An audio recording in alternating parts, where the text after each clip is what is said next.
Welcome to Hear Him, Heal You with Morgan and Joel. This podcast is for those that are imperfect, rough around the edges, but are still wanting to come unto Christ. Join us to get out of the mental mire, find meaning in emotion, and leave bad behind. This is where we hear Him to be healed. All right, what's happening, folks? So today's a little bit of a different episode. Today, me and Morgan have decided to bring on a special guest. We are bringing on Ross Bracken. If you are curious who this random stranger might be, he is also known as the Latter-day Avenger on Instagram. He makes great content. That's how we actually connected. I reposted one of his posts on my story because I thought it was funny or cool. I can't remember, one or the other. Anyways, really enjoyed his content. We ended up chatting more and found out that he got his degree in history. Is that right? Yeah, that's right. At BYU? Perfect. Yep. Today, we're going to have Ross kind of go over some cool things in church history. And specifically, we're going to talk about the militant past of the church. So, Ross, the floor is yours, man. Yeah, so one thing my page, and I'm also writing a book about this, but one kind of interesting point of church. So my page covers church history, right? And there's a lot of church history that we don't, as members, it blows my mind that like these crazy big events from church history that your average Latter-day Saint doesn't know about. We have a very militant past, our church and our heritage, but you don't really see that in gospel films and, gospel topics. And I think just one example of this, like a lot of people are blown away that when Joseph Smith was in Carthage Jail, he had a pepper box pistol. He was shooting that pistol through the door to defend himself, actually shot somebody in the shoulder. And you don't see that in church films, but the little pistol is there in the museum, And it's kind of a cultural thing, is like, why do we somewhat shy away from this? Well, just like a little brief overview, the militant history of Mormonism goes very far beyond just the Mormon battalion that just kind of hiked around and the Nauvoo Legion that marched in cool parades. There's a lot more to it, right? Yeah. Zion's Camp, that was a militia. It was a militant group. You had the Danites, who Porter Rockwell was very much affiliated with them. They basically swore a blood oath that they would protect Joseph Smith, they would protect the saints, like very clear evidence that they were involved in assassinations. Governor Boggs himself had an assassination attempt where someone broke into his house and started shooting. We don't actually know who it was, but people are pretty confident it was the Danites. They tried to take him out. I mean, he was a corrupt governor. We all know that. Going a little bit forward, so there was a Battle of Crooked River where an apostle named David Patton got shot and killed. It was straight up a battle. There was the Battle of Nauvoo, where the last saints in Nauvoo to leave, they got attacked. And if you look at this on Wikipedia, there was a Battle of Nauvoo. They had cannons, and the Saints actually lost that one, but the militant history didn't end there. You had the Utah War, where literally Lot Smith's cavalry was torching the wagons of the U.S. Army and causing them to freeze. And then to reconcile from that war, they sent Lot Smith's cavalry, which was a group of Mormon former Nauvoo soldiers, to go basically freak up the Confederates, which they were very successful at. There was the Morrisite War, where a cultist declared himself the reincarnation of Joseph Smith, and Brigham Young apostate. Big battle. It's like, how come we don't talk about this in seminary, Really? It's because pretty the best parts of the Book of Mormon are the war chapters, right? And here we are just neglecting the war chapters of Mormon history, right? Yeah, is it just me, or did every young Latter-day Saint boy grow up with a picture of Captain Moroni in your room, with the title of Liberty? I feel like that was the hero of the Book of Mormon was Captain Moroni. Every little boy wanted to be like him. And Dude, now I just wanted to be jacked like Captain Moroni, or like Nephi, even the young women, that the young women also had one. they had that it was like that girl with that blonde girl with knight armor and a shield. You know what I'm talking about? I don't know if it looks like Joan of Arc. Yeah. I didn't know that. I had no idea there was one like that. Yeah, and so I guess what's interesting about all of this is the Book of Mormon for sure doesn't shy away from war. It's nothing but Count Moroni, Ammon were like basically Spartans of God. And the Old Testament, I don't need to say anything. The book of Joshua, I, the Lord, am a Lord of war. New Testament gets into some militantism. You had Peter chopping off ears. You had Simon the Zealot basically killing Rome, like a huge revolt against Rome. I think Paul persecuted Christians before his conversion. And then Paul also Jesus says, describes, I came not to bring peace, but I came to bring a sword. And what does this mean, right? We know the second coming of the Messiah isn't from Jesus sounds like a battlefield commander when you read the book of Isaiah. And so it's like, how do we kind of like harmonize this and relate this to us as modern Latter-day Saints, where we're Yeah. not necessarily getting driven from our homes yet? so the other That's interesting thing to me is that Paul he draws a direct correlation when he talks about, there's the sword of truth, right? Or of the spirit, and the breastplate of knowledge. I can't remember. I'm really out of touch with the New Testament right now, like at least of the epistles. But and the shield of faith. I think that's what it is, right? So you have all these like warrior images painted, right? He's like, be a warrior for your faith, so to speak. It's prophesied that in the last days there's going to be many wars that we're going to be a part of. Like, we're going to participate in these battles, right? And I think it's really negligent to think that we can just be pacifists going into the future and never be prepared to fight, whether that's, as we've talked, physically fighting and defending our faith as our ancestors have done, and defending and fighting off against the rhetoric, the attack on rhetoric. exactly. Yeah. No, and I like kind of going along those lines as well. Is funny enough, like we were talking about patriarchal blessings a little bit about how people need to like stand up and talk, right? It's very interesting to me that part of my patriarchal blessing talks about my ancestors and all they sacrificed for me to have what I have today, or like the foundation of faith that my parents, my grandparents were able to build upon, right? And I just like it kind of takes me back to this idea of like, well, if some of my ancestors served in those militia groups and they were trying to defend their way of life, where they had to literally leave the United States, go to Utah, form a settlement in order to find religious freedom. And I just feel like today's age, like there's so much more people trying to take away those freedoms, or like make our beliefs seem like stupid or like silly or childish, and how big of a disappointment would I be to those ancestors who sacrificed so much if I don't speak up, like who sacrificed their life, and I'm just over here too afraid to even speak up, even though it wouldn't even put my life at risk, right? So I just think Exactly. we need to pay homage to our ancestors for what they've done for us already. Yeah, I think about one of mine personally, Caleb Baldwin. I was sharing with you, he was a very close friend of the prophet Joseph Smith. He was even in prison or jail with him at times, and he was always known as someone who was there to not just physically, or not just spiritually sustain, but to physically sustain the prophet as well. And I think, I imagine talking to him, he says, so, all right, Joel, what have you done to sustain the prophet? What have you done? Have you stood by him through thick and thin? What did you do that was so special and important?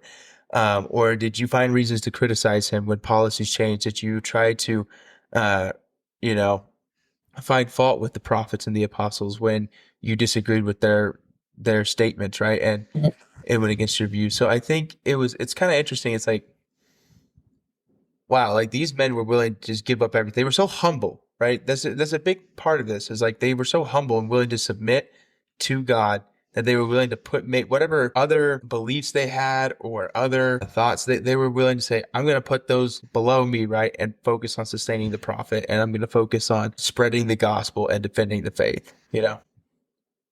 Yeah, and like we need to be, Holland got so much slack because he said like musket fire was more than a metaphor when it comes to defending the family. And people kind of take when Jesus said turn the other cheek, they interpret that as, okay, well, this person online or at work is absolutely humiliating and trashing my beliefs and spreading all these falsehoods, but I should just turn the other cheek, right? But when you actually study Jesus's like encounters with Pharisees, he seldom stood quiet.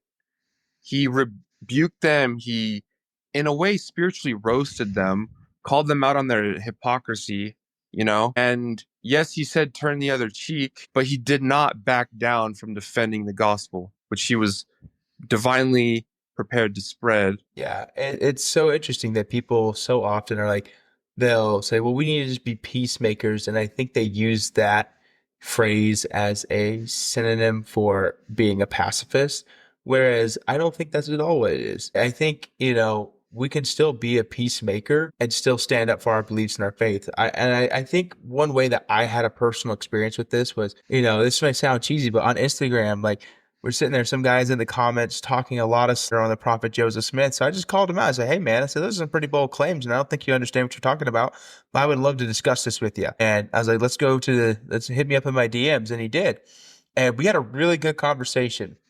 I was able to clear up a lot of things and really dispel some of these misconceptions and these just false beliefs that he had about the prophet Joseph Smith and about polygamy, and was able to kind of bring some perspective to him. And so I was able to defend, and well, not defend, but to like declare what was true and that Joseph Smith was a prophet, and not shy away from these things, right? And I was able to leave in a very friendly manner with this guy. Like, we're friends now, we chat, and like we have very like it's really cool, right? So it's like, just because you are defending and protecting your beliefs and going out and dispelling falsehood and deception, right, does not mean there has to be this antagonistic feel to, or this, you don't have to have anger. You don't have to have all these emotions, right? You can do this with a loving approach, right? And still bring peace to others as well as to yourself.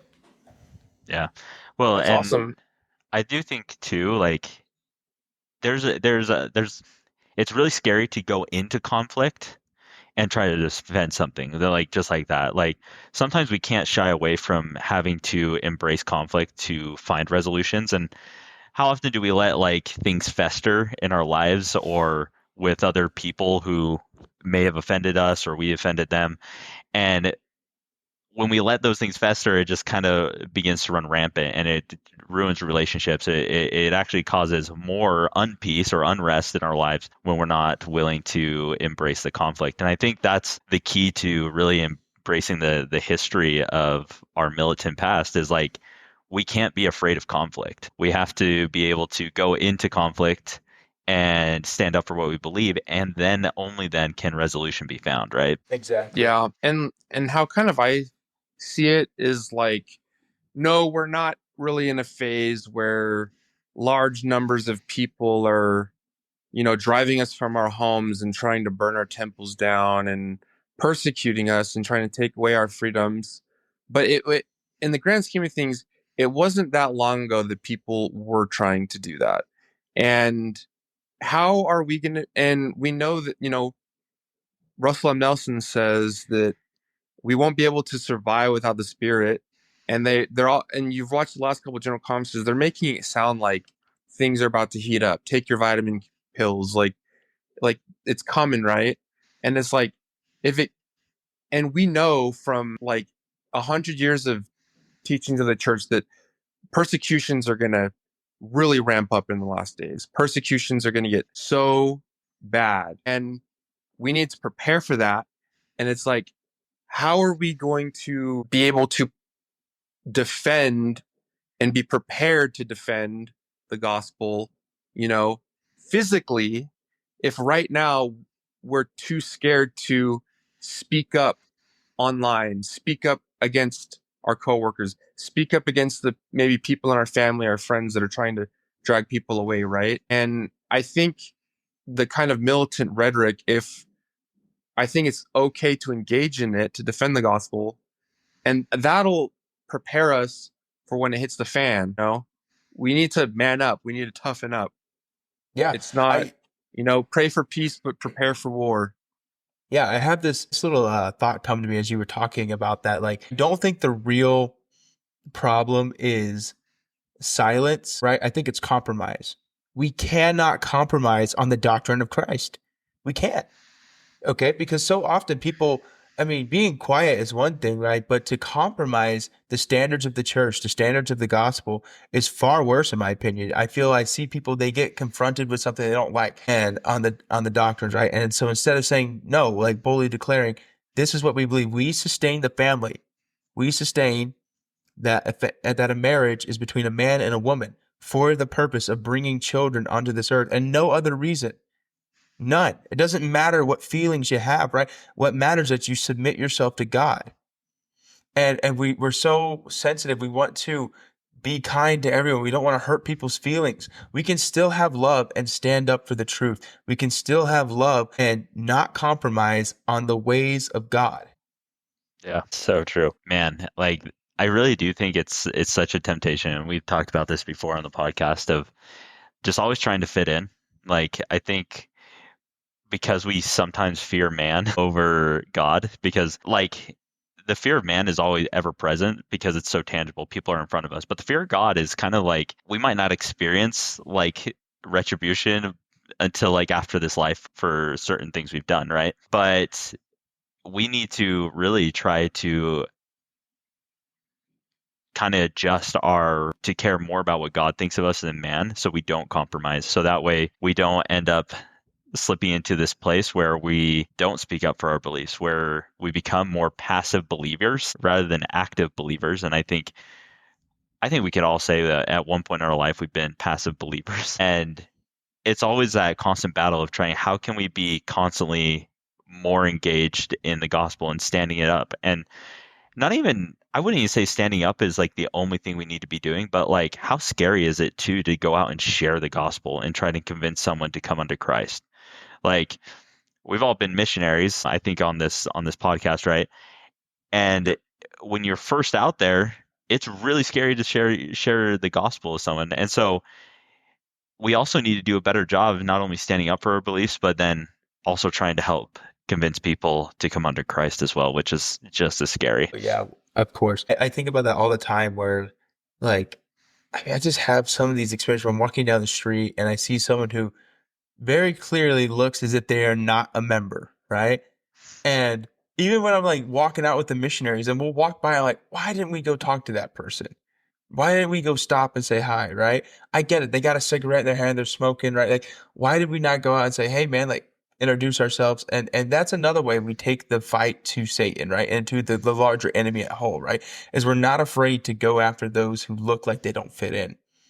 Right. Part of How this else, how else do we change the world though too? Like I was thinking about this of like the other day where I do feel like we live in a world that is constantly attacking morality, like marriage, chastity, abstinence from drugs and alcohol. Like it's always trying to tear these down and make them look okay. And I realize that we can try to attack those things and try to put morality back into the world, but it doesn't happen on a grand scale. It has to happen individually, right? And if we really, like you're saying, go on the offensive, sharing the gospel and changing lives is really how we do that now. Okay, go. Yeah, and so I was reading Hugh Nibley, and he kind of says like Zion doesn't make war with Babylon, but they will defend themselves from Babylon, right? And we need to take it to the enemy. We know that right before the second coming, there's going to be a huge battle called Armageddon, and then at the very end, there's going to be another battle called Gog and Magog, where Satan will be bound after 1,000 years. You know, Joseph Smith said it's going to be a battle where many of us are going to be involved. And I'm just like, do you think God is going to want you in his army if you were too scared in this life to speak up and defend your gospel against your neighbor, against your family member online? You know, the gospel is supposed to have spread over the whole earth. Largely it has with the internet. There's a spiritual battle going on there. That's the question you have to make is, are you going to stay silent, or are you going to defend the gospel like the prophets and elders of Zion have done throughout the entire historicity of our gospel? Yeah. So in closing, what we want to invite people to do is to go out there, share your testimony. Don't be ashamed. You know, put that picture of Jesus up on your story with that quote from Joseph Smith, right? You know, post conference clips. Make sure that you're always seeking to share the gospel and make it known that you are a member of Christ's church on earth today. And know that as we take the fight to the enemy, in this spiritual war, that we will receive blessings. We will see miracles worked in the lives of God's children. We will be able to help our brothers and sisters to find the light, and that is the light of Christ. And we know this gospel blesses lives and families. And so let's do this. Let's take it to them, and let's fight this good cause for Christ. Morgan, take us away with that outro. All right. Well, a little flock, remember, despair not, do good, build upon the rock, and always hear him. See you guys. Amen, brother. Hey, little flock. If you found this episode beneficial to your testimony, remember to leave a review, share with others, and follow for more.